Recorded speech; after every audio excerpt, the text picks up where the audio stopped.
Tuesday, June 24th, the summer is in full swing, unlike the baseball teams in New York that can't seem to swing for the life of them right now.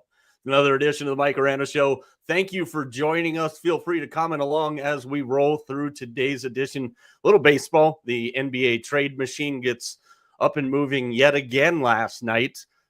We've got the Ump Show strikes in Omaha. We're a couple days later on that, but we weren't going to let that one slide, as well as Dollar Dingers coming off of or not Dollar Dingers. Maybe we'll do Dollar Dingers just off a complete whip tonight, off the fly, because I'm feeling good because Liquid Locks yet again last night went undefeated.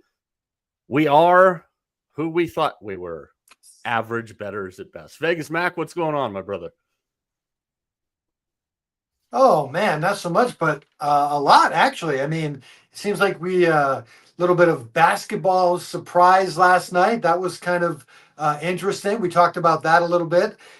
You got to enjoy a little bit of the misery that I've been enjoying for the first about 80 games of the year last night. And that should be a little bit of interesting talk. And then we talked before we came on a little bit about the Pittsburgh Steelers and their one-year quarterback. Yeah, a lot of interesting stuff. And before you know it, the pigskin will be here, but not to sly away from what's going on right now in the sports world. Let's go a little around the horn last night in Major League Baseball. The Orioles, they knock off the Rangers 6-0. Texas manages all of 3 hits, and the Rangers continue to be an anomaly this year. The 10th time they were shut out this season, and they've made the fewest errors in baseball. We'll talk about the Red Sox and the Giants' entries into the World Cup next summer here in just a little bit, but the Rangers a +10 run differential. They're 15-25 back on the road. Trevor Rogers gets a win last night. Patrick Corbin takes the loss. Back in action tonight, the Rangers and the Orioles. But this Texas team, man, I can't figure them out for the life of me right now. They can't hit either. Yeah, I mean, and it's now, like you said, we're like almost at that halfway point of the season, and it hasn't gotten any better. Trevor Rogers really pitched well. That's like his second really good performance in a row. 8 innings, 3 hits, just 4 strikeouts as he got an ERA at about 1.6. Yeah, I mean, it's kind of funny because when we talked about the Rangers in the spring training, this is a team that we both really, really liked. We thought offensively they've been pretty good. Simeon and Garcia have been better as of late, but they're still just not there. But yeah, what's wrong with your boy Boch? You just can't seem to get those guys motivated. No, but if there's anybody that can pull a team out of the muck and make something happen, it is Bruce Bochy. Tonight, Jacob Latz for the O's and or for the Rangers, and Charlie Morton, and the experience that is Charlie Morton for and he's been better. Baltimore. Yeah, he has been better. Yep. But I've got this feeling that the Rangers are a ticking time bomb and one offensive explosion from getting right. But again, 10th time they've been shut out already this season. And with that lineup, it's just it is a complete head scratcher. And as TJ said, who is literally on an aluminum flying tube to the city that can't hit right now, New York. We'll get some stuff from TJ here later this week. But, you know, when you look at this from the Rangers, I'm expecting that onslaught of runs to come out at any given time from them. Yes, Morton has been better, but he's been pretty much dog crap for the majority of the season for the O's.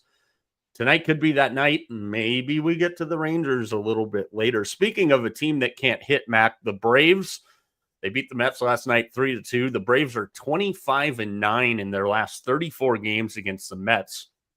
The Mets entering last night 215 with runners in scoring position, 1-9 in their last 10 games. Spencer Schwellenbach, it's a mouthful. He gets the win. Good.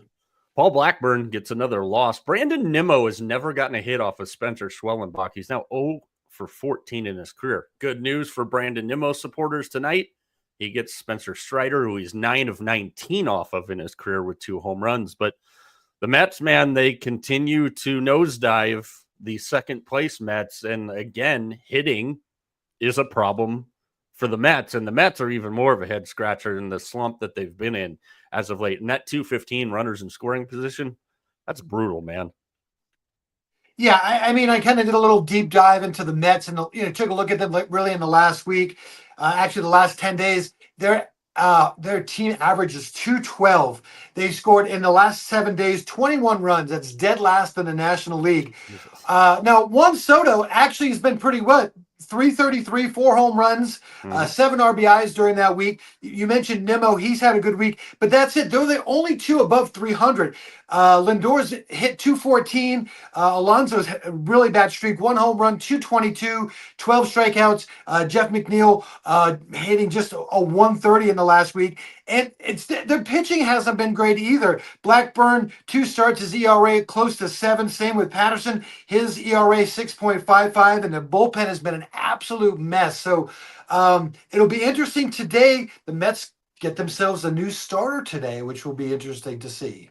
Yeah, Frankie Montas makes his first appearance of the season against the aforementioned Spencer Strider. And, I was really disappointed last night because I made the comment to you and one of my New York friends. The booth of Gary Cohen, Ron Darling, and Keith Hernandez is absolutely hilarious to listen to. Now, Richard Lovelady was just signed by the Mets, and he is no longer wishes to be referred to as Richard Lovelady. He wants to be referred to as Dickie Lovelady. Sometimes the jokes for us folks, they just write themselves. And I watched that game hoping we would see Lovelady last night, because just hearing the interaction of those 3, if he was on the mound, would have been hilarious. Hopefully we get that opportunity tonight. But again, Strider and Montas tonight. Let's stay in the city of New York. The New York Yankees continue their offensive just erectile dysfunction. They go 0 for 12 with runners in scoring position last night and 13 strikeouts in a 6-1 loss to the Reds. Aaron Judge hit a home run in the first inning, his 11th first-inning home run this season, which leads Major League Baseball. Scott Barlow gets the win for the Reds last night. Ellie De La Cruz almost on I think it was the 2-year anniversary last night of his cycle. He goes 3 for 4 with a homer, 3 RBIs, 2 runs scored. He puked on the field. He missed the cycle last night with a double, but the Reds offensively, when EDC puts up those numbers, more times than not, the Reds are going to put up good numbers as a team. But this New York Yankee team right now is in a whole mess of offensive dysfunction. Yeah, I mean, just kind of like the Mets, they're really, really struggling offensively. And it's even worse. I mean, usually Judge can carry the team. He's kind of struggled a little bit lately as well. They got Stanton back. He hasn't really helped all that much. We talked about it a little bit last week. I'm a little bit worried about the Yankees. Tampa and Toronto's kind of right on their heels. I mean, it's kind of weird to think that, I just don't know what the Yankees, if anything, they'll do at the trade deadline, but they definitely need some help for Aaron Judge, because that team offensively is not good. It's just not. It's like home runs or nothing at all for that team, and you're not going to win that way. They've got some good. I mean, they've got some good little pieces there. Rice does all right. I mean, but it just you can't count on Aaron Judge every single day. And I know you mentioned Ellie De La Cruz, and I just want to say, when he played against the Yankees, he always seems to play really, really well. Can you imagine how big a star Ellie De La Cruz would be if he was in New York City?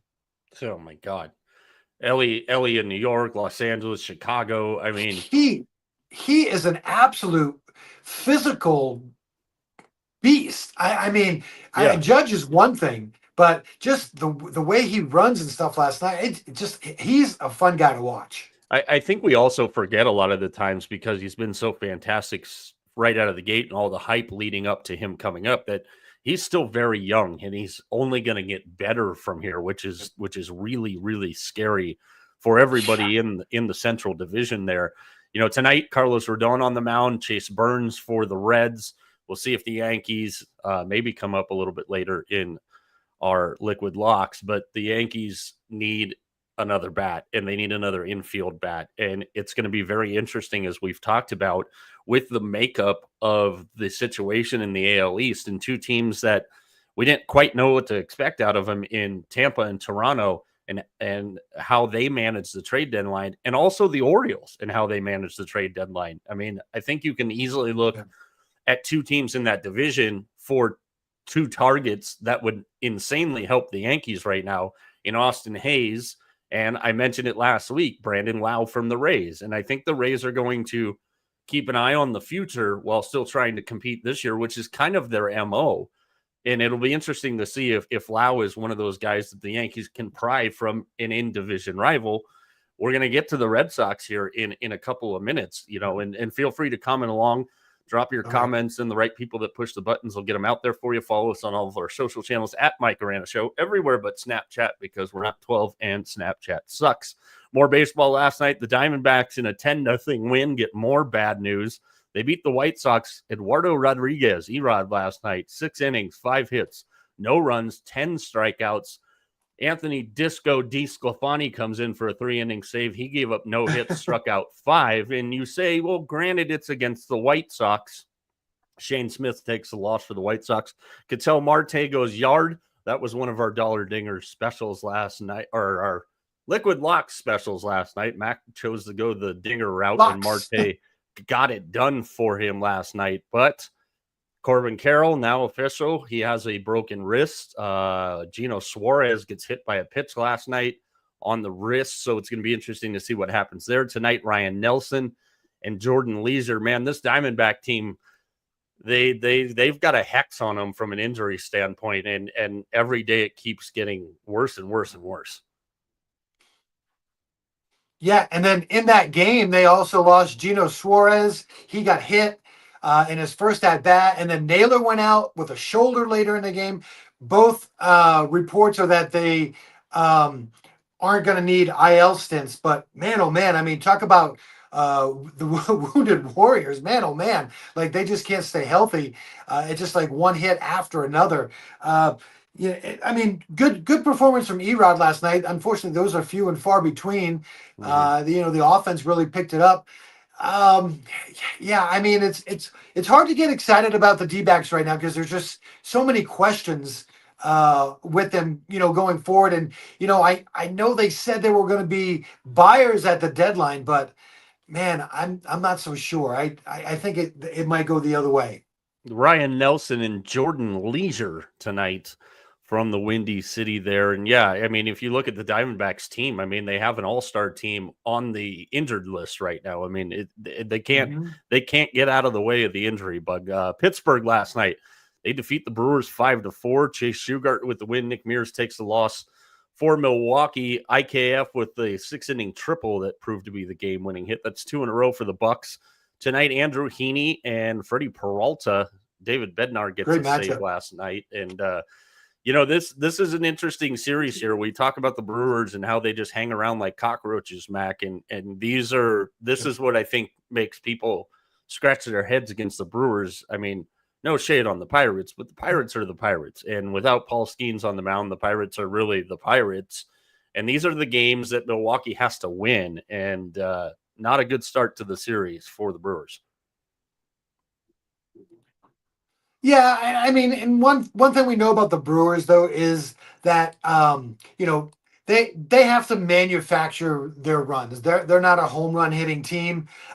Just 72 home runs, on the year. This is a team that if they're not moving people around, if they're not getting people on base, it's hard for them to score runs. And they ran into a little buzzsaw last night. I actually like this. I actually like this Brewers team. I think they're going to kind of sneak their way into the wild card. The only thing I'm worried about is if they start to fall out a little bit too much, do they end up making some trades? And Freddie Peralta, who's starting tonight, would be a name that everybody would love to add to their rotation. He's a top of the rotation kind of pitcher. I hope it doesn't happen because I'd like to see Milwaukee make that run. They're still, even the Cubs have kind of, struggled a little bit here. They're not all that far out of even the division. So that for me is one of the most fun divisions to watch, because even Cincinnati is only 3 games out. Yeah, absolutely. Seattle, Brian Wu goes to 7-4 on the season. Bailey Ober takes the loss last night as the Mariners absolutely pound the Twins. And a lot of talk about the Yankees and the Mets struggles. The Twins are now 1-9 in their last 10 games, and Seattle did it with the long ball. Julio, Luke Raley, Dominic Canzone, and yet again, Cal Raleigh with his 6th home run in his last 6 games. Cal Raleigh was his 32nd home run now in the first half for the Mariners. He's 3 shy of the Mariners team record of 35 home runs set before the All-Star break. And the Mariners still have 19 games to play before we hit that break. Of course, the guy who holds that record is Ken Griffey Jr. If you're wondering at home what the Mariners team record is for home runs in a single season, it would also be that guy, Ken Griffey Jr., with 56 in 97 and again in 98.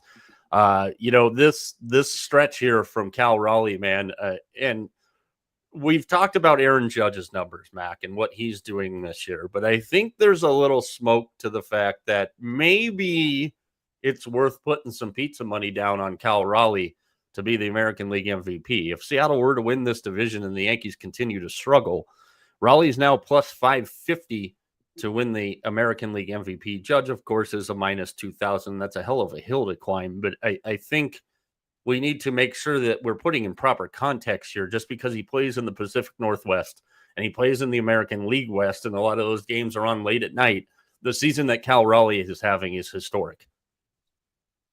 Yeah, I mean, the only thing that would worry me a little bit is, and Seattle's done a good job. Let me first say this. Seattle's done a good job of getting him off his feet. Being a catcher, that's one of the things that worries me. You get a lot of bumps and bruises as the season goes. It's a little bit more of a struggle because of that. But they're doing a good job managing him in the DH spot as well. So that'll be interesting to see what happens. Rodriguez, Julio, I mean, this is a guy, he's kind of an enigma. It's been 24 days since his last home run. They need more from him. I mean, he is really he's really up and down. He has these stretches where he's really good, and then he just kind of just goes away. We know Seattle is going to be looking for help, especially offensively. They have the pitching to win this division. Just offensively, this was a great output for them. But like you said, few and far between. But I love Cal. I love him. And here's the thing. You can talk about what he does offensively. This is the big thing. He's one of the best defensive catchers. His matrix, as far as framing the ball, is one of the tops in the league. So not only is he doing this offensively, he defensively is one of the best catchers in baseball. Yeah, absolutely. And we'll see. You mentioned the streak that Rodriguez was on without a homer before he broke it last night. And we'll see if that gets him going, which just continues to make the Mariners even more dangerous. Castillo and Paddock tonight, your matchup in game 2 of that series. The Cardinals and the Cubs, this is the latest that they've gone in a season without playing each other ever in the history of their rivalry. The Cardinals get the big win last night, 8-2. Matthew Liberatore, a local product from out here in Arizona, he gets the win. Ben Brown takes the loss, and the Cards did it last night with the long ball.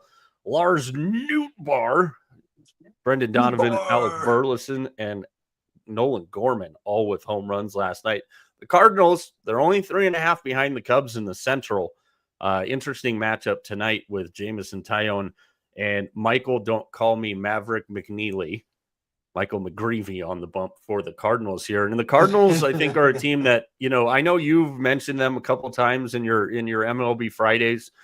I don't know if they've got the staying power, but like the Brewers, they are 7-3 in their last 10 games. And again, they're in a wild card spot. They're only 3.5 out. I just wonder about the staying power of the Cardinals. It's kind of funny. If you look at the Cardinals and the Brewers, these two are like identical twins from record to run scores to runs given up. I mean, you go right down the line. Their numbers are almost consistent. The differential's a plus 40. I think I like the Cardinals as well. And that's why I really like this NL Central. I think they do have some of the staying power. I think these younger guys, Brendan Donovan, I hope he makes the All-Star team. He's having a really good year, hitting 307. It's one of these things, these young guys, the Cardinals, to their credit or not credit, however we want to run that, have kind of stuck with these young guys, and they're starting to produce. Not, they're all starting to produce all the way down the line. They're starting to get it done. So I know we kind of really bagged on the Cardinals at the beginning of the year about not making the moves, or maybe they knew these guys were finally going to step up a little bit. Yeah, I don't believe it one bit whatsoever. Let's go to the big halo. TJ's pesky Angels. They are 2.5 games out of a wild card spot. They get the win over the Red Sox last night, 9-5. Cora gets ejected. The Angels get 4 in the 8th to break a 5-5 tie. And again, Walker Buehler struggles. Sam Bachman gets the win for the Halos. Garrett Whitlock takes the loss. For the Red Sox. Again, that's where box scores can be a little deceiving. Buehler, 4 innings, 5 earned runs, 7 walks for Walker Buehler last night. And Boston does it again, man. They lead Major League Baseball in errors, and they added to that total last night. I sent you a text, or we were on the phone, and I'm like, man, I don't know how you watch this team every night, because they play some stupid baseball. Just base running and fielding the baseball are 2 incredible challenges for this Red Sox team last night. Only thing of note also from last night, Kenley Jansen for the Halos had to leave in the 9th with a pectoral cramp. He says he's okay. Have you ever had a cramp in your pectoral that you knew of? No, not that I know of, no. Us old guys, it's heartburn is what we usually call it. But yeah, this Red Sox team, man, if you had hair, you wouldn't have any hair after watching him so far this season. Buehler's struggles have been unbelievable. I don't know. There's so much right now with this team on the field and off the field. I can't put my finger on it. I just don't know. To me, Alex Cora, it just seems to me that he's done. Like I think he's been thrown out like 2 of the last 3 games. He's frustrated with everything. But the bottom line, it comes down to, I mean, obviously Cora's not out there fielding. He probably should be. At least he'd catch the friggin' ball, But I mean, it's the same things over and over and over again. The walks, the errors, the bad base running. I mean, somebody has to be to blame for this, because they're the same mistakes over and over and over again. And I blame Cora, and not so much again the fielding of it. It's like, he throws out a different lineup every night. You talked about the same like with Torey Lovello and the Diamondbacks, but it's like there's no consistency in this team. One night it's this guy at second, the next night he's in center field, next guy's in left field. I honestly miss the days of where the lineups were the same. Like every night you came in, and for the most part, you knew what the lineup of your team was. I have no idea who's going to be in the lineup for the Boston Red Sox and where they're going to be batting. I just miss those consistent days, and it's not just the Red Sox. It's what baseball is now. But I miss those days where you knew the lineup. This is what it was. A guy would get a day off every once in a while. Something to be said for consistency, because I mean, as a player, if you don't, I mean, they can say that they don't mind playing different positions, but it's tough at the major league level. I'm at second one day, I'm at third the next, I'm in left field, I'm in center field. There's a difference in that. Yeah, absolutely. Tonight, the savior for the Red Sox, the one bright spot for the season, Garrett Crochet on the mound against the struggling and much maligned Tyler Anderson. Final game on the docket last night, the Juan Soto series. And Juan Soto got a win last night, if you really think about it, as the Nationals beat the Padres 10-6. CJ Abrams, James Wood, key pieces in that Juan Soto trade. Abrams goes 3 for 5 with 3 runs scored. Wood 3 for 5, 3 runs scored, a homer, 4 RBIs. The big blow, the 3-run homer there. Mitchell Parker gets the win. Stephen Kolek takes the loss.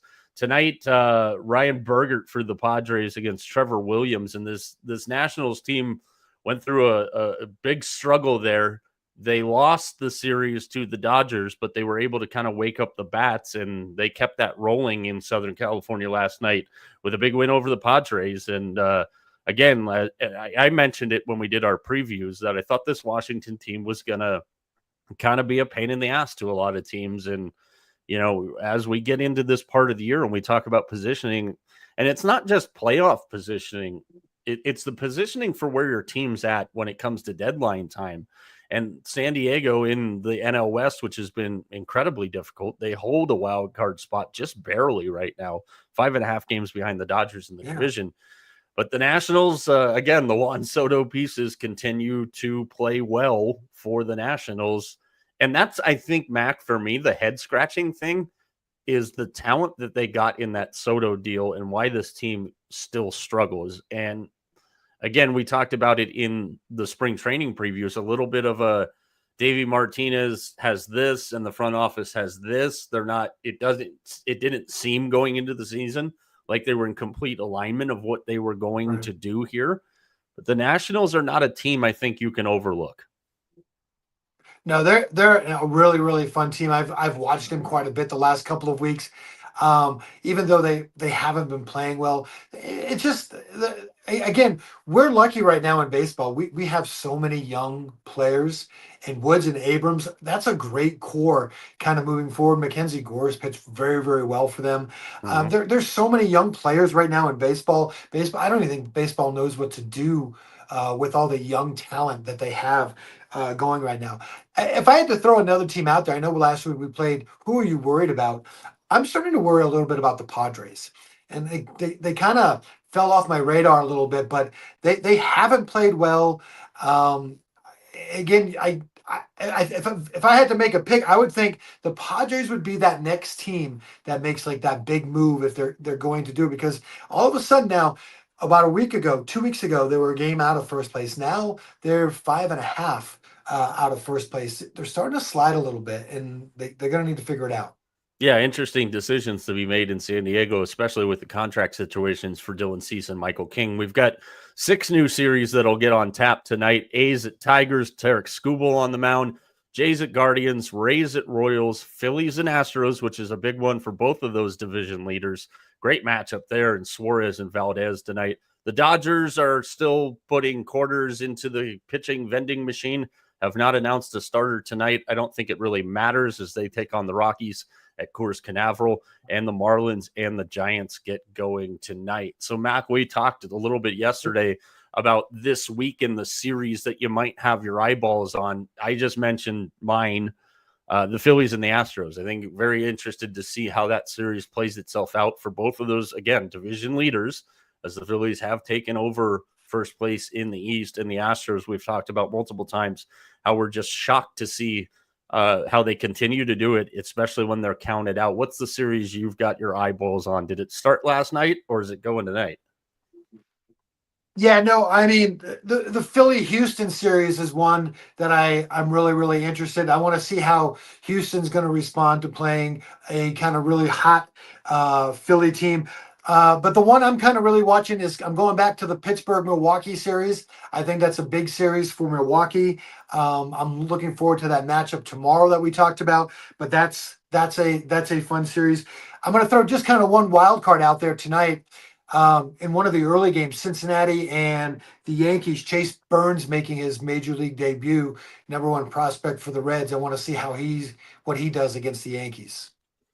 Yeah, we would be remiss if we finished up baseball without talking about the College World Series that ended this weekend, and some interesting stuff there. LSU, they knocked down their 8th national championship since 1991, and they did it in a little different fashion this year, Mac, than we're used to seeing out of LSU, which right now I don't know if you can talk about the history of college baseball and the lineage of college baseball without mentioning LSU as, for my money, one of the more dominant, if not the most dominant team in all of college baseball. Jay Johnson, his 2nd title in 4 years.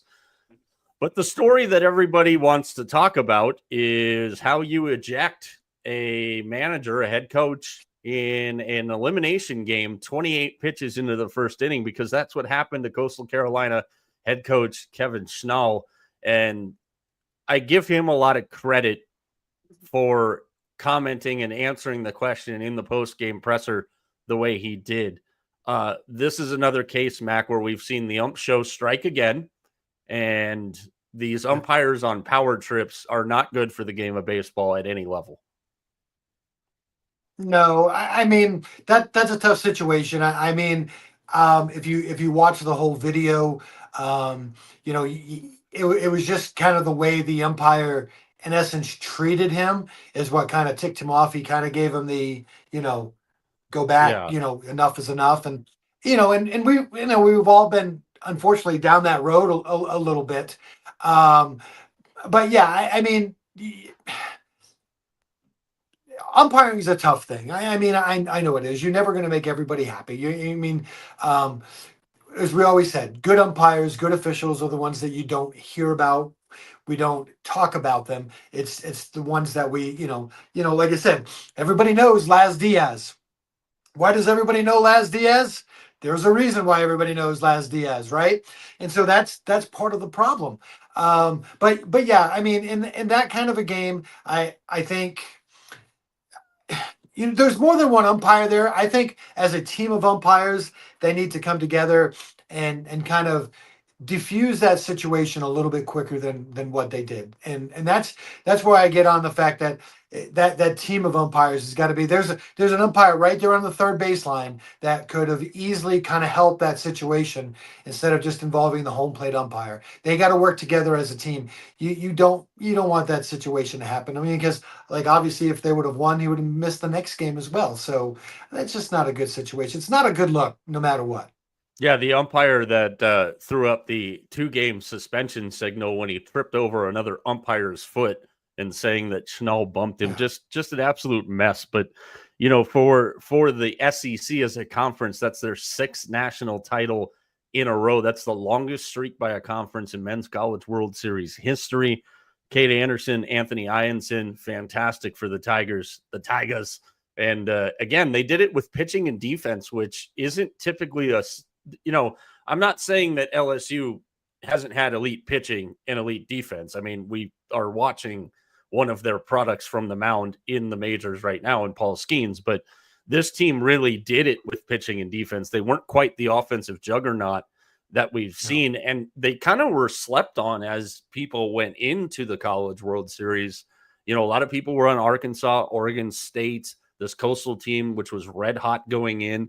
And LSU just like, hey, remember us, guys. And I mean, of course, Arkansas, if they could ever get past LSU, would probably win national titles in baseball. But Jay Johnson's building a monster powerhouse for a team that's already been a monster powerhouse, and it's scary. Obviously, college baseball doesn't get the eyes that, college baseball doesn't get the eyes that college basketball get. But listen, if you watched, starting with the conference tournaments and the regionals and the super regionals, man, oh man, it was. I mean, for me, that's one of my favorite times of the year. Is to watch it. There were so many upsets. So many interesting things that happen. College baseball is really really fun, and I say it every year. If you have a school around, go and watch these games. These kids play really really good baseball. It's a little bit different than what you see in the major league level, but it's so much fun. And baseball is that sport where you can have, even though you're a Division I team, a lower Division I team, all you need is one good pitcher, and you get that first win in a regional, and it doesn't take much after that. Baseball is a different sport in that way, and I think that's why I like it so much. Yeah, absolutely. All right, time to play a little game before we talk about the NBA offseason, which is alive and well, and then some liquid locks to follow. Again, feel free to comment along if you're watching. We appreciate you. All right, Mac, I'm going to give you 3 today. You can take the struggling Rangers on the money line, or you can take the struggling Mets on the money line. Which way are you going? Ooh, that's a tough one. I would take the Rangers. Rangers over the Orioles. All right. We've got some high quality hurlers on the bump tonight. So I'm going to put you on the spot here. Garrett Crochet over 8.5 strikeouts against the free swinging Angels, or Tarek Skubal over 8.5 strikeouts over the free swinging Western Sacramento Athletics that had the biggest Mickey Mouse groundbreaking in a temporary facility that was just an absolute circus, but that's what we come to expect out of the A's under John Fisher. So Crochet over 8.5 against the Angels, Scooble over 8.5 against the Athletics. Can we call them the Cakes? How about that? I'll take Crochet. Crochet's been money. I mean, he has been the one bright side. Yep. I don't think you can go wrong with either one of those picks. In fact, I actually took the over at plus money on both of those guys tonight.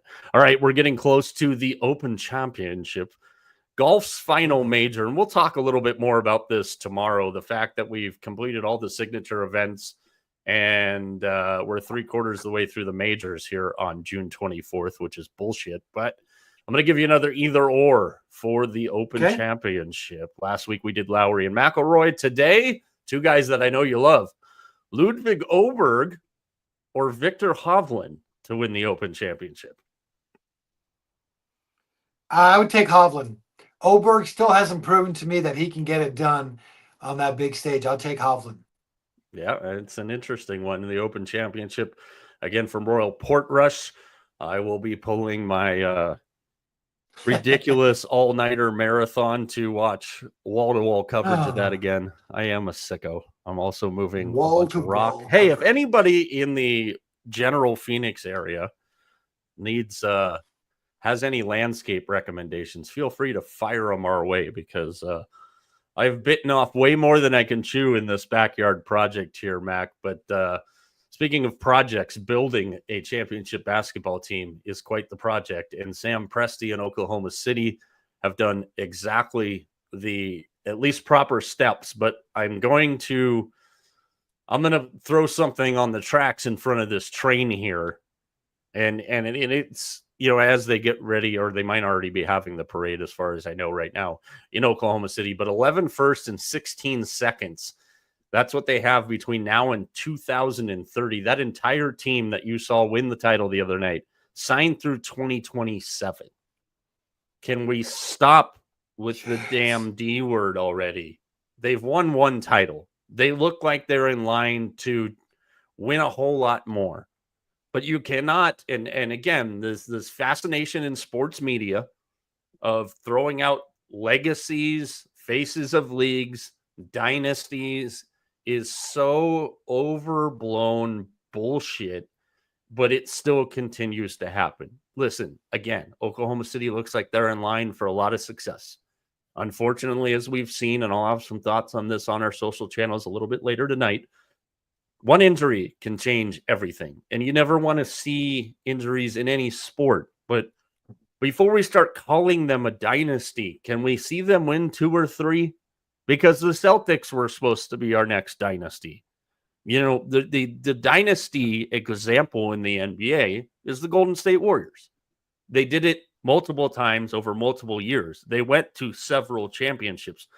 Let's pump the damn brakes here before we start calling everybody a dynasty. And you made a comment yesterday when we were talking about Game 7 and our recap of the NBA Finals that you thought there were some ways that Oklahoma City can improve, which is scary to a lot of people, off of what they currently have. I'm going to give you the chance to expand on that. How can Oklahoma City possibly get better? You know, I love what Oklahoma City does, obviously, defensively. For me, the big worry is that I don't think that they shoot the ball very well. And so if I'm Oklahoma City, that's an area that I'm going to look at. I'm going to look at trying to get myself another shooter, somebody else who can kind of spread the floor. I don't mind Holmgren taking a couple of threes and whatnot, but I want another guy who can consistently, whether it's somebody that comes off the bench, whether it's, you know, somebody in the starting line, but I think somebody who can open them up offensively a little bit more, because quite honestly, you know, they went through quite a few stretches in that finals where their offense, if it wasn't SGA, was kind of non-existent. Yeah, absolutely. And I mean, you know, we talked about the Rockets and the Durant trade, and why did the Rockets make the Durant trade? Why did they give up what they gave up to get him? And people in Houston are shoo-shooing it like, yeah, no big deal. We gave up Jalen Green. I mean, Jalen Green, the upside on him is super high. I'm very interested to see the backcourt dynamic of Booker and Green. but the Rockets needed a consistent score.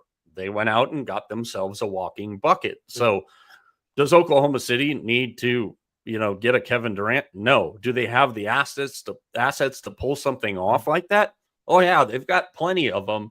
As I mentioned, 11 firsts, 16 seconds. And as part of that Durant trade, there was 5 seconds included, and everybody's like, oh, who gives a shit? They're 5 seconds. Well, ask Sam Presti what he thinks about seconds and how that can improve your team.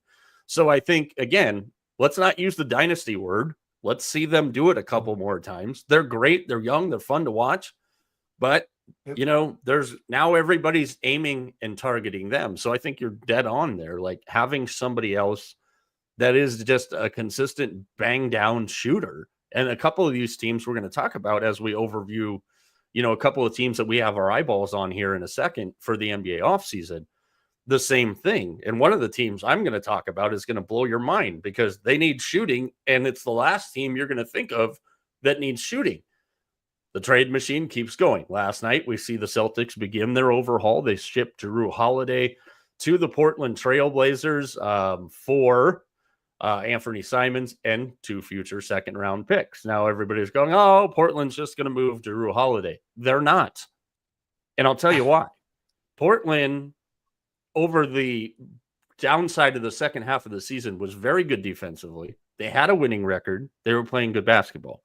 You get a veteran in there in Jrue Holiday, who is a defensive specialist, and with his contract situation, and I think this is the other thing people need to really, really understand here. The NBA and aprons and mid-level exceptions and the tax rules and everything else has the most complex way to build a team possible.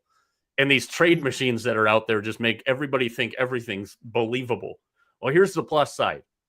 The Celtics get Simons, who has a lot of upside. He's on an expiring deal. We knew the Celtics were going to rebuild this thing. That's not a surprise. Derek White, where he ends up, Kristaps Porzingis, if there's any buyers.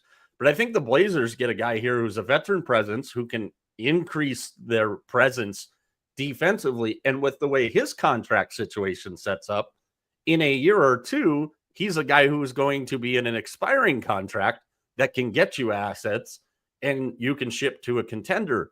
I think this is a great move for the Blazers, and I think it's a great move for the Celtics because they had to do this with the makeup of their team, and we know Boston's not done. Right. And one of the things we talked about yesterday in the Kevin Durant trade was when you make a trade, the goal of a trade is so that each team feels good about what they've done.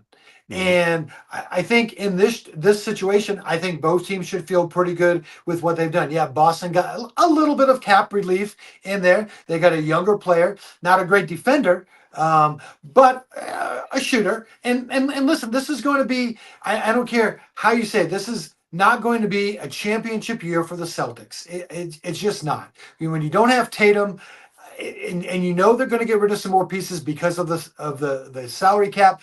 This is going to be kind of one of those transition years for the Boston Celtics. This is a great piece. Bring him in. See what happens. See how he works in Boston. See if he improves his defense. See how he shoots. If it doesn't work out, then that's a piece maybe you get rid of at the trade deadline. No worse for wear for the Boston Celtics. As far as Portland goes, yeah, they need some veterans on that team. I mean, I love Jrue. I hate to see him go, but it's a great move for both teams. Yeah, and the irony is Jrue goes back to where Boston basically got him from. I mean, when you go back a couple of years ago and then the fallout of the Damian. Hold on one second. I've got to say this. You know where I'm going because we talked about it last night. Yeah, the Greg Maddux of GMs, okay, and Mr. Stevens.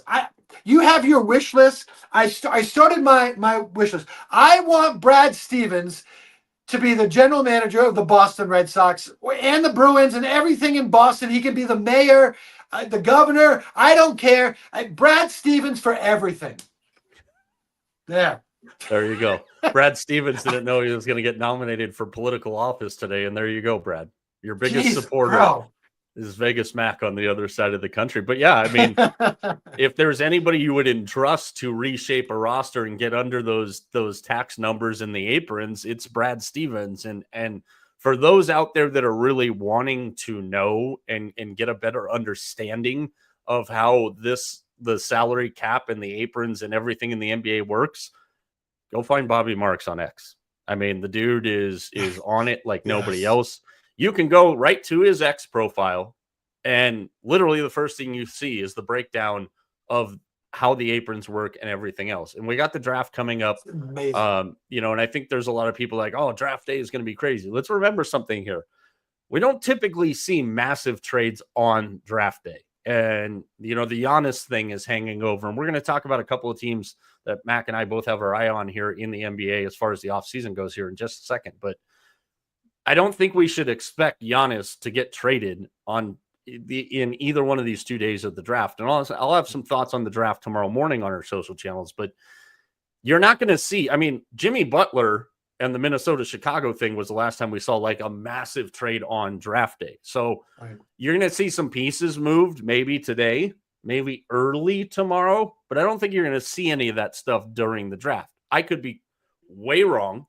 And there's this new culture of big trades in the NBA to get teams under these marks and these aprons and whatnot. But let's start with a couple of teams we got our eyes on, Mac, and I'll let you go first here for the offseason. A couple of teams that you're really interested to see what they're doing. Let's start with one each, and then we'll finish out the list. Go ahead. All right, I'm going to start off with the Detroit Pistons.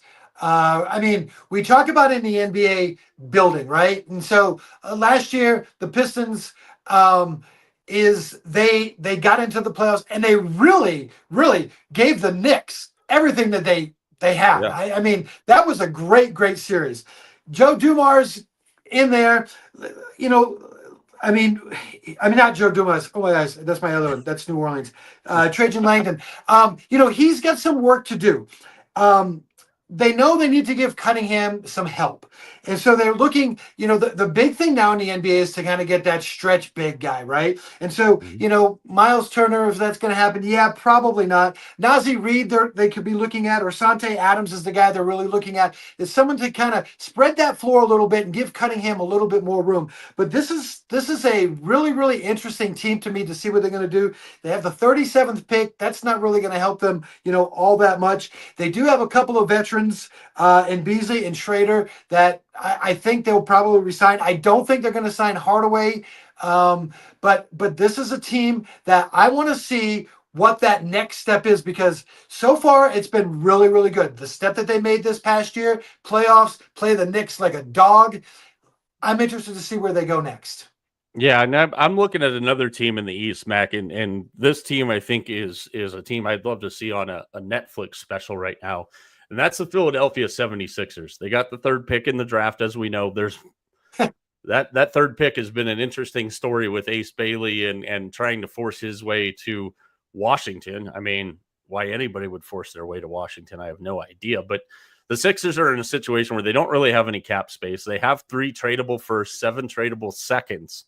And the question, again, with the Sixers lies in Embiid's health. And last year, between Embiid, Maxey, Paul George, McCann, they couldn't keep guys on the floor.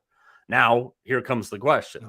How do you have enough money to pay the third pick? They want to re-sign Quentin Grimes, who played really, really well for them down the stretch. Yabusele played really well for them. But paying the third pick now is interesting. And that's why I think tomorrow night could be interesting, because I don't know if the Sixers are going to hold on to that pick, but I don't know if there's going to be enough traction or want to get to that third pick. And the Sixers have $144 million committed to Maxey, Embiid, and Paul George. You've got Gordon, Oubre, and Drummond all have player options. They all probably are going to opt into those, I would guess. And I think they're the prototypical team that's going to have to build themselves through the trade market. Kenrich Williams, a guy from Oklahoma City, I think he could have some value there. Dalton Connect from the Lakers, who didn't really seem to want to use him very much, tried to trade him once, got him back after the trade was rescinded. I'm interested to see what the Lakers do with him, but the Sixers, again, are holding out a lot of stuff on the health of Joel Embiid. And it's been something that they've had to deal with now for a couple of seasons. It really makes this offseason interesting for them. I mean, not many times you would say, hey, we have the third pick and it's a problem, but in their financial situation, it's a problem. Yeah, I just have a hard time with the whole 76ers. I mean, I can't trust Embiid. I mean, that's my biggest thing. I mean, the process is over. I mean, I don't know what's next. I mean, trust the process. It's gone. That process is way gone. There's just too much there. I mean, when we have to worry about whether these guys are going to be able to play or whatnot. I mean, yeah, when they do, they're a good team. But I'm done with the Sixers. They need to move on from Embiid. They need to move on from George. They need to restart this whole thing. They're not significant in the East. They're really not. Let's be honest. I mean, when I think of the East, I mean, even right now, with as weird as it is, I like Cleveland. Heck, I like the Knicks more than I like the 76ers. Put it that way. Yeah, the Knicks, who are interviewing Micah Nori of the Timberwolves for their head coaching position that's still open. I mean, you kind of stunt your growth on the process when you start targeting everybody's current coach instead of looking at very, very good coaches that are available. So lots to go there. Give me your second team that you got an eye on in the offseason. Well, I got an eye on him because I'm gonna be kind of a little mean right here. It's like they don't even exist in the NBA, and that's the New Orleans team. Now, I gotta stop for a second because I don't know. I'm trying to confirm something because I had all this information about New Orleans, and I think it just got thrown in the washer, Mike. Can you maybe help me out here? I just saw that they made a trade. Just now? Efforting. Just now. The New Orleans Pelicans, who have the seventh pick in the draft right now. Let's see here. Yeah, and so here's you're live, throwing me for a loop. I'm looking. I'm efforting. Yeah, I know, and it came across. Yeah, here we go. All right, Pelicans trade to the Warriors. The Pelicans are trading C.J. McCollum, Kelly Olynyk, a future second-round pick to the Warriors for Jordan Poole, Sadiq Bey, and the 40th pick. What are you talking about? You're just trying to get a rise out of me, Jordan Poole, who plays for the Wizards. I don't like when you screw with me here. Give me what you were actually going to say about New Orleans. I was going to say I don't even realize this team is in the NBA. I really don't. It's like they're just an enigma. They have this Zion, his spokesman for Burger King and whatever other fast food restaurant. Yeah, my son loves Zion. He every time like he scores, like, oh, Zion scored 20 points. I'm like, that's great. He's not going to play for the next month and a half. What are they going to do with this guy? Are they going to build around him? Are they not going to build around him? I mean, it's hard to build around him because, again, I'll stop right there. But anyway, I mean, it's interesting. So now here we go. So I guess now they decided C.J. McCollum, Kelly Olynyk gone, Jordan Poole. Yeah, I think interesting. You just got sentineled there. But let's talk about the Warriors because they're my other team that I have an eye on in this offseason. And here we go. Got a Knicks comment in there. James Dolan, his joke needs to hire Mark Jackson. Billy V, you are preaching to the choir there. Mark Jackson, why he is been absolutely shunned by everybody, I have no freaking idea. But again, and I think he makes a great point, leading us right into the Warriors here. Mark Jackson doesn't get the credit that I think he still deserves for getting that Warriors team down the road. And it's ironic because, again, I think this is interesting here. The Warriors have the 41st pick in the draft. Mike Dunleavy Jr. comes out yesterday and says, we will definitely be in the mix in regards to the offseason as far as the trade market goes. So I just talked about the Sixers and a lot of money committed to your top 3 players. The Warriors are in the same boat. Curry, Green, and Butler. That's most of your cap. And they've got Moody, Hield, Pajamski, all under contract. But the Warriors are being held hostage by a situation that they could have completely avoided in what happens with Jonathan Kuminga, a restricted free agent. Now, again, this is where the NBA gets really, really confusing because Kuminga complicates everything here. The Warriors could have a non-tax MLE available, but it also depends on how much they sign Kuminga for, if it's a sign and trade, what they take back.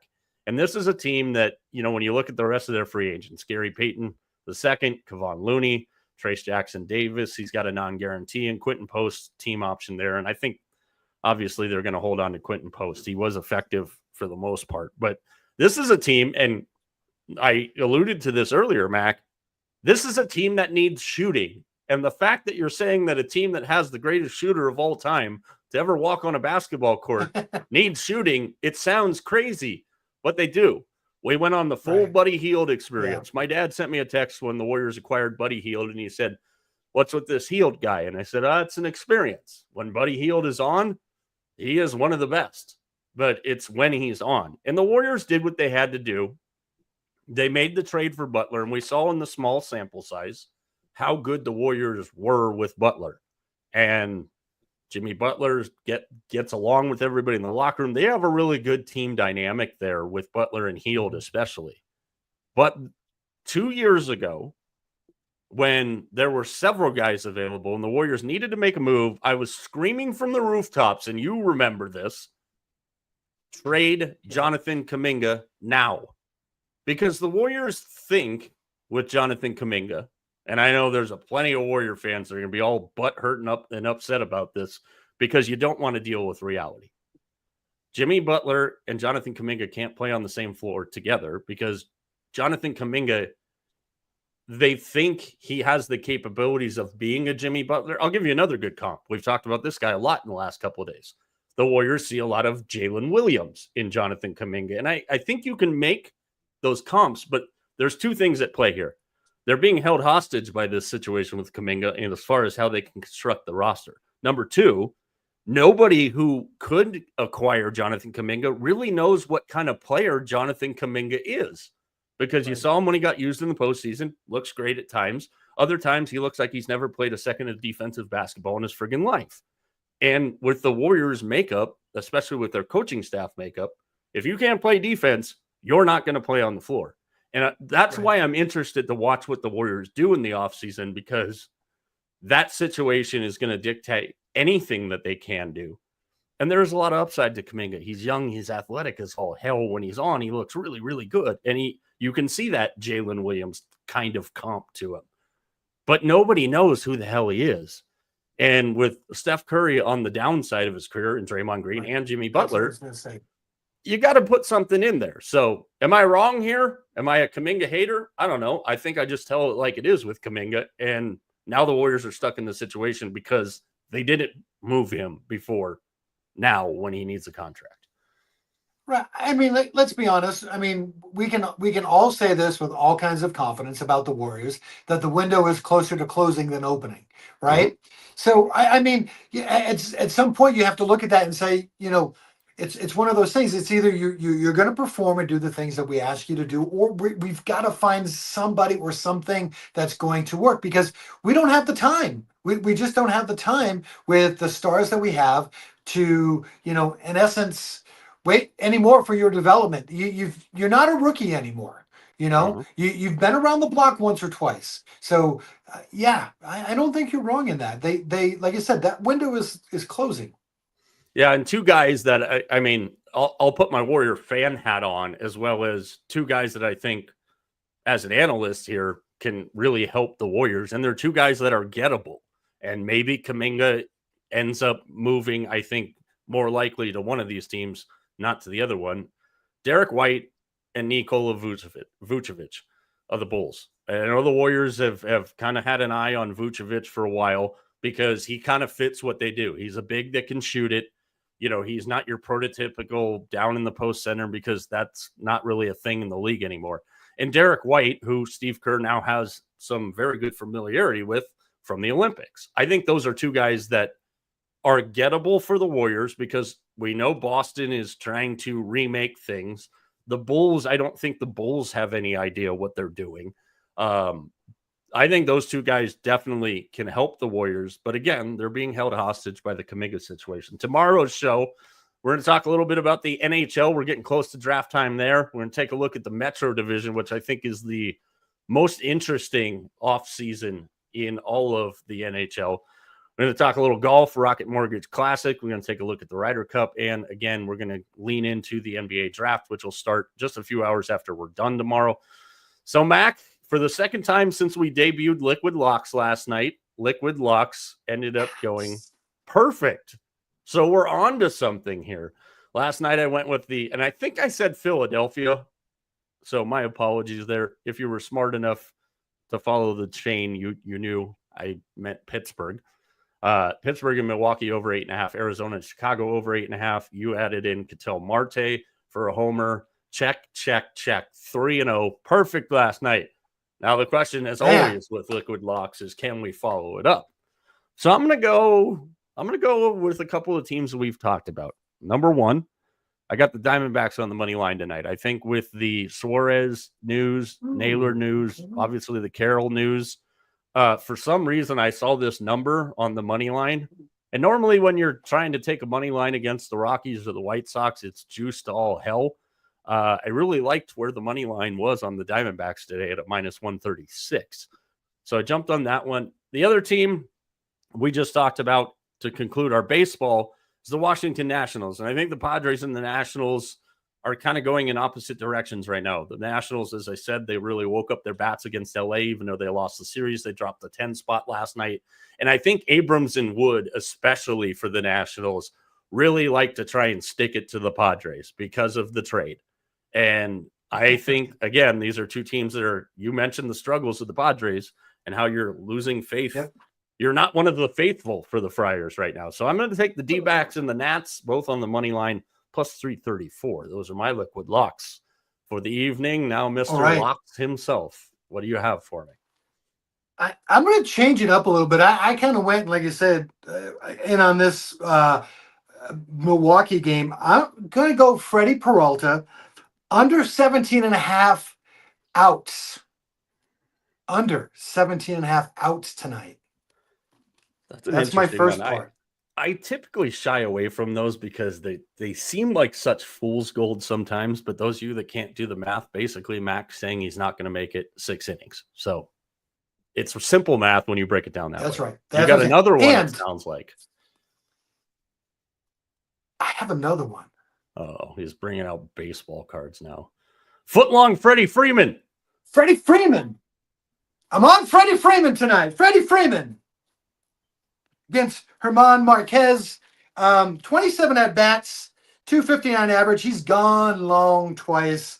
I'm going to say Freddie's going to go long again tonight in the Colorado Rockies. Yes, I like it. So change it up a little bit.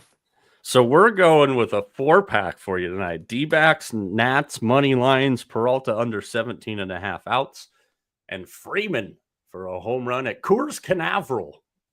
Always a good place to pick a home run. You know, when you're on a winning streak, you gotta see if you can continue it, and you gotta be brave, you gotta be bold, and that's what we're doing today. You definitely went bold there. So plenty to talk about. We'll recap those tomorrow. Yeah. We'll see if Mac has any more BS trades to throw out at me from a couple years ago to try and throw me off my game, because that's what he likes to do. Which, again, golf, basketball, hockey tomorrow, all kinds of stuff going on. So for everybody behind the scenes, for TJ, who's on the tube on his way to New York City, for Vegas Mac, I'm Mike. We'll talk to you tomorrow. We're out.